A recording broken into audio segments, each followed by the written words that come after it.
Praise the Lord. இன்றைய அப்பத்துணிக்க நிகழ்ச்சியில உங்களை சந்திக்கிறதுல மிக்க மகிழ்ச்சி அடைகிறேன். இந்த நாளிலும் கர்த்தருடைய வார்த்தையை நாம் தியானிக்க போகிறோம். உங்களுக்காக ஒரு வசனத்தை நான் வாசிக்கிறேன். 1 சாமுவேல் 17வது அதிகாரத்துல 32 நான் வாசிக்கிறேன். தாவீது சவுலை நோக்கி 33 நான் வாசிக்கிறேன். அப்போது சவுல் தாவீதை நோக்கி, இந்த பெலிஸ்தனோடு எதிர்த்து யுத்தம் பண்ண உன்னால் ஆகாது, நீ இளைஞன், அவனோ தன் சிறு வயது முதல் யுத்த வீரன் என்றான். தாவீது அவனை சவுலை பார்த்து, உம்முடைய அடியான் என் தகப்பனுடைய ஆடுகளை மேய்த்து கொண்டிருக்கிற போது ஒரு விசை ஒரு சிங்கமும் ஒரு விசை ஒரு கரடியும் வந்து மந்தையில் இருக்கிற ஒரு ஆட்டை பிடித்து கொண்டது. நான் அதை தொடர்ந்து போய் அதை அடித்து அதன் வாய்க்கு தப்புவித்தேன். அது என்மேல் பாய்ந்த போது நான் அதன் தாடியை பிடித்து அதை அடித்து கொன்று போட்டேன். ஆமென். கவனிங்க, நாம் அபிஷேகம் பண்ணப்பட்டவன் எல்லாவற்றையும் திருப்பிக் கொள்வான், அவன் இழந்து போக மாட்டான் நாம் தியானிக்கிறோம். இங்க தாவீதை குறித்து தாவீது சொல்றார் பாருங்க, நான் ஆடுகளை மேய்த்து கொண்டிருக்கிற போது ஒரு விசை ஒரு சிங்கம் வந்து என்னுடைய ஆடுகளில் ஒன்றை அது பிடித்து கொண்டு போய்விட்டது அப்படின்னு சொல்றார்.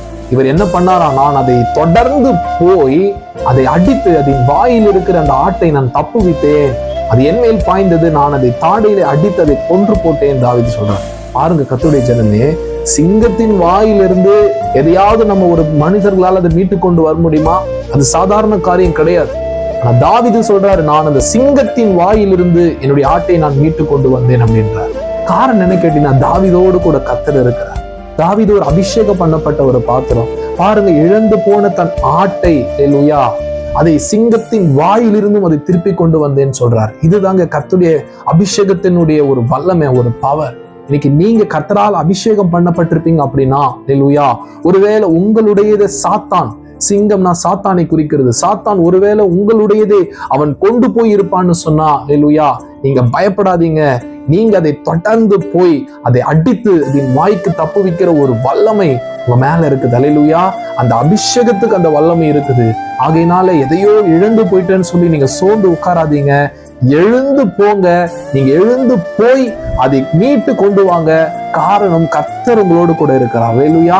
தேவனுடைய அபிஷேகம் உங்களோடு கூட இருக்கிறபடினால நீங்க ஒன்றை இழந்து போக மாட்டீங்க. நீங்க இழந்ததையெல்லாம் திரும்ப கொண்டு வருவீங்க. இழந்ததையெல்லாம் திருப்பி கொண்டு வருவீங்க. கர்த்தருடைய ஆவியானவர் உங்கள் மேல் இருக்கிறார். கர்த்தர் தாமே உங்களை ஆசீர்வதிப்பாராக. ஆமென்.